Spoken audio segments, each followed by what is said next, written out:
So, let me now present to you our keynote address on COVID-19, an opportunity to reshape healthcare. A very warm welcome to Mr. Tim K. Mackey, Associate Professor, UC San Diego, School of Medicine, Director of the Global Health Policy and Data Institute. Welcome.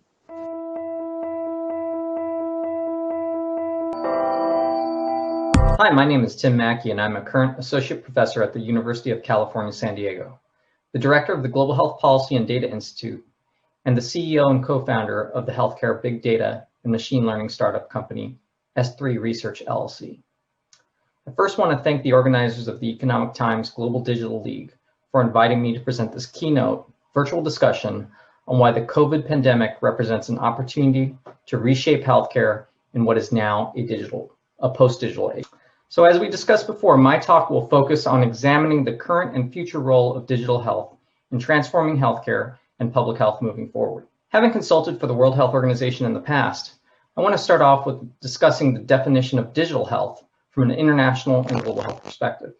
Specifically, the WHO defined digital health solutions as those that can revolutionize how people worldwide achieve higher standards of health and access services to promote and protect their health and well-being.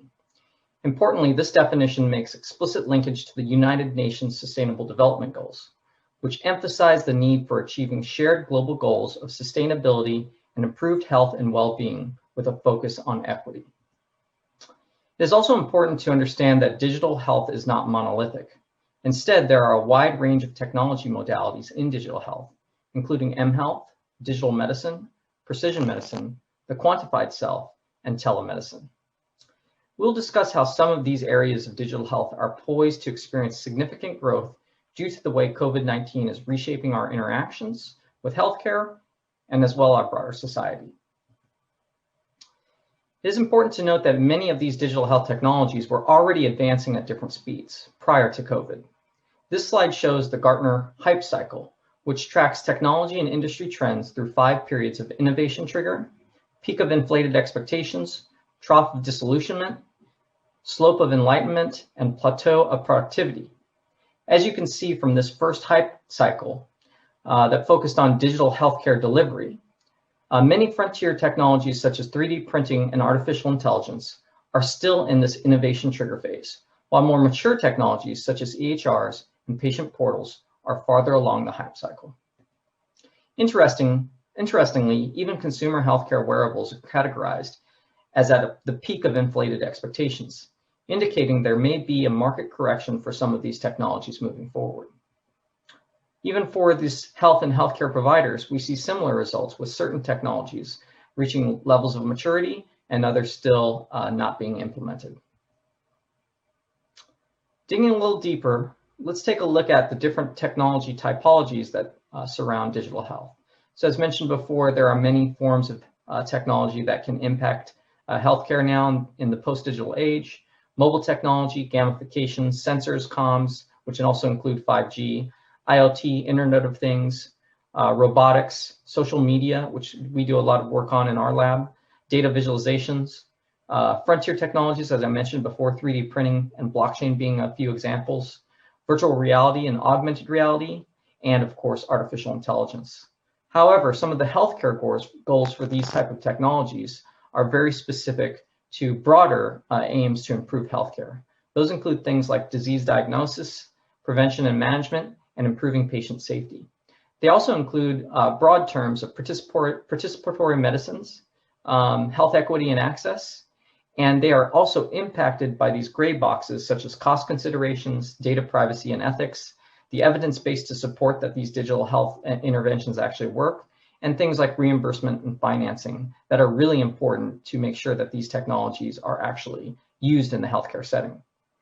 Some other yellow areas that are really emerging are things like home care, improving population health, not just individual health, and of course, precision medicine.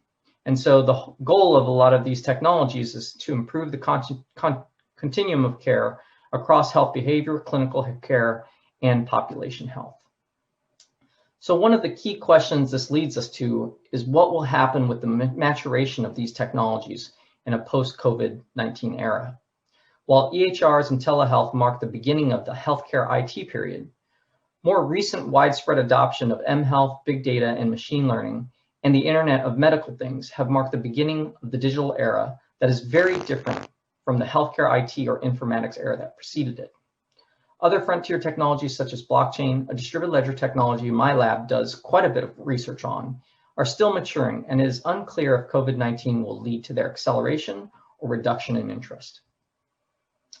We'll now shift to a discussion about the impact of the COVID-19 pandemic on the trajectory of digital health. So as a bit of background, my PhD is actually in global public health, but I've increasingly been involved in work that focuses on digital health, machine learning, and other applications of technology. But it's important to note that this COVID-19 pandemic is not the first significant outbreak we've had in the last 20 years. Many of you may remember SARS, the outbreak in 2003, 2002, and that was recognized as the first globalized outbreak in, again, a post-globalization era. Soon after that, the H1N1 swine flu was actually a pandemic, but wasn't given a lot of attention because it had a low case fatality ratio, but represents, a warm-up to what we're dealing with now with COVID-19. And there are ongoing issues such as the avian flu, a highly pathogenic influenza strain that could be really dangerous for populations if it is able to maintain human-to-human transmission. And of course, we've had a number of Ebola outbreaks just in the last 10 years. So another thing that's interesting about outbreaks is outbreaks are now becoming globalized and digitized at the same time. So during the 1918 Spanish flu, which is often regarded as a comparison to what we're dealing with now with COVID-19, the radio crystal oscillator was just invented, commercial radio was just beginning, and there was no TV. In SARS, we were in a period of globalization, but things like Facebook, there was no Facebook at the time, and social media was just emerging. In 2009, with H1N1, we saw this rapid expansion of the smartphone market and apps market. But again, we're still not in this period where everyone's using digital technologies all the time. Now, in COVID-19, more than 53% of the world's population has access to the internet. And Facebook has 2.5 billion monthly active users, which would make it the largest country in the world if it was a country based on its users. So interestingly, if we look at the same digital health categorization we went over before, we have different forms of technology typologies that are now being used for COVID, including mobile, gamification, AI, big data, robotics, data visualization, and even social media. And now the main things we're worried about are pandemic response, such as changing health behaviors, and improving social distancing, infection, diagnosis, and prevention, digital contact tracing, which is a big topic right now, and early alert systems to tell us when an outbreak is occurring. But we're still dealing with some of these same challenges, such as data privacy, ethics, funding and investment to bring these solutions to scale. And at the same time, some of these areas in digital health are really growing, such as telemedicine. And we're also changing the regulatory regime to make it more adaptive to these technologies, specific in the context of responding to the pandemic itself. So hopefully we can flatten the COVID-19 curve with this digital technology. And in fact, in the US here, we are seeing that the FDA and different regulatory authorities are becoming more flexible when it comes to approving digital health technologies, including the FDA that has a pre-certification program even prior to COVID, recognizing that digital health technologies need a different pathway for more speedy approval. We're also seeing that there's a relaxation in rules around reimbursement and the practice of medicine through telehealth. So these innovations are actually allowing people to get access to healthcare when they would otherwise not have it because of COVID. And of course, some of the most leading innovations are the ones that everyone is using every day. This is, of course, the Johns Hopkins University data dashboard, which most reporters use and most even policymakers use to understand what the total volume of cases are of COVID, sitting at 62 million today. So this is not a government website. This is a website that was designed by an academic institution, but is possible because of advances in big data. And so again, working for the WHO in the past, It's amazing to see WHO using so many digital tools when they didn't have those before, but many organizations now can basically create their own data dashboards. Here's a Tableau dashboard repository. This is one by PolicyMap that is very good. And there are other data stores that talk about other issues, such as the economic impact of COVID. And this is another example of a site that does self-tracking so that you can notify the system when you have COVID symptoms and acts as an alternative to traditional surveillance systems. And of course, some of the most innovative things that have been happening in this period are technology companies coming together to fight the COVID-19 pandemic. For example, Apple and Google partnering on a COVID-19 contact tracing application, when in most cases you wouldn't see these two competitors working together. At UCSD, we have a number of different COVID-related innovations, including wearables, of course, using deep learning to detect COVID, and then also looking at the ethics around COVID as well. We also have on our mobile phones a privacy-preserving ability to notify us when we've been in contact with someone that's has COVID. And here are some dashboards that people that I'm working with are creating to look at COVID-related trends specific to San Diego. So unlike other pandemics, we're realizing how important local health is in the context of global health challenges. So lastly, I'll talk about some of the ongoing research that my lab and my startup company are doing around COVID, just to give you an idea of one space of innovation and research in academia and in the startup environment. So our lab and our startup primarily focus on big data surveillance on multiple social media platforms, internet sites, and other digital sources. We use machine learning and natural language processing to identify and characterize online topics, trends, and behaviors. And we do all types of interdisciplinary analysis that could include substance use related issues, could include population health related issues, fake products being sold online, etc. And then we build the dashboards to then visualize that to have dashboards that are public health intelligence focused and can be used and acted upon by authorities. So we have a lab at the San Diego, UC San Diego, in partnership with the San Diego Supercomputer Center. And I also have a institute called the Global Health Policy and Data Institute. And we've published in a lot of different places, and we also have had a lot of different media coverage. Our startup company is actually funded by the National Institutes of Health here in the United States, and we focus on big data, machine learning, blockchain, and data visualization to detect illicit products being sold online. So one of the main areas we focus on is something called infodemiology. And infodemiology is the science of distribution and determinants of information in an electronic medium to inform public health and public policy. So essentially, you're using digital tools and digital mediums to identify certain risk factors associated with the disease or outbreak issues.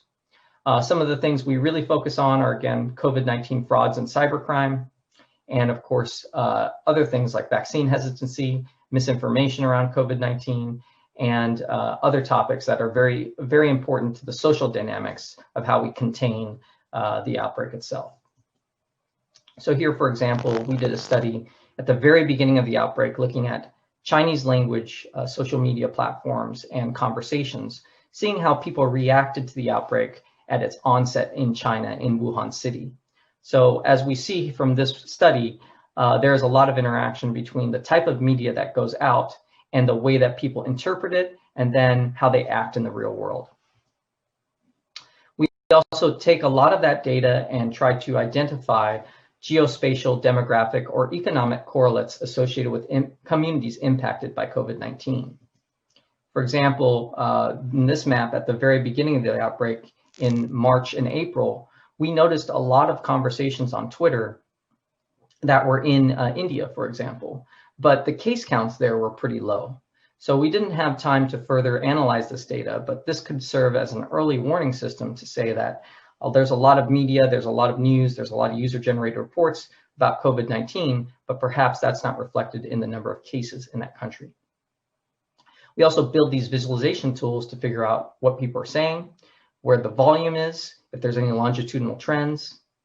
And again, to get an idea of what people are talking about when they have experiences with COVID.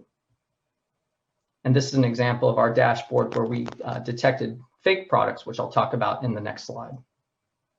So this is one study that got quite a bit of attention that I just wanted to highlight for you, is that we used our machine learning approach to detect fake products, fake COVID products being sold online via 2 social media platforms, Twitter and Instagram.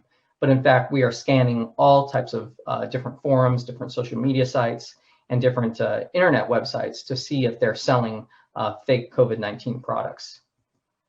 So here we see that at the very beginning of the outbreak, there was a lot of fake herbal products, nutraceutical products, etc. And then when testing kits were not available in the marketplace, then there was a whole peak of fake testing kits that hit the market. And here are some examples of what we found. Fake testing kits, fake vaccines, and other types of COVID products. And so we're very concerned right now at the fact that there may be a flood of new fake vaccine products coming to the market because a lot of the vaccine candidates are now being approved. We also look at things like misinformation around vaccines, even misinformation that is posted by people in high places like our president, President Trump. So we look at that information, and we also want to understand how people are reacting to vaccine news and whether they will actually choose to use the vaccine. So here is some misinformation posts that we collected after President Trump retweeted misinformation about a particular drug, hydroxychloroquine. And finally, we look at also supply chain issues and more social science issues, looking at how supply chain disruptions impact different forms of trade and how trade policy can also be more flexible to absorb public health challenges such as COVID-19. So those are some of the things we're looking at, also in the context of making sure that medicines are accessible and equitable, and how there are new policy mechanisms such as pooled procurement and the role of digital technology to make sure that everyone who needs access to COVID-19 treatment should get it.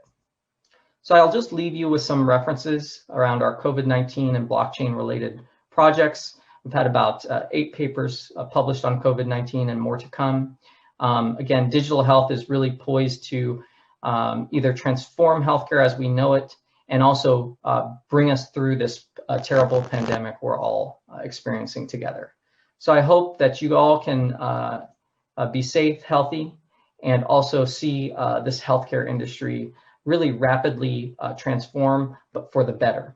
And what we can say is that hopefully healthcare will be, the healthcare system will be much better off post-COVID-19 if we implement these tools and technologies in the right way. Thanks again, and hope you guys have a great conference.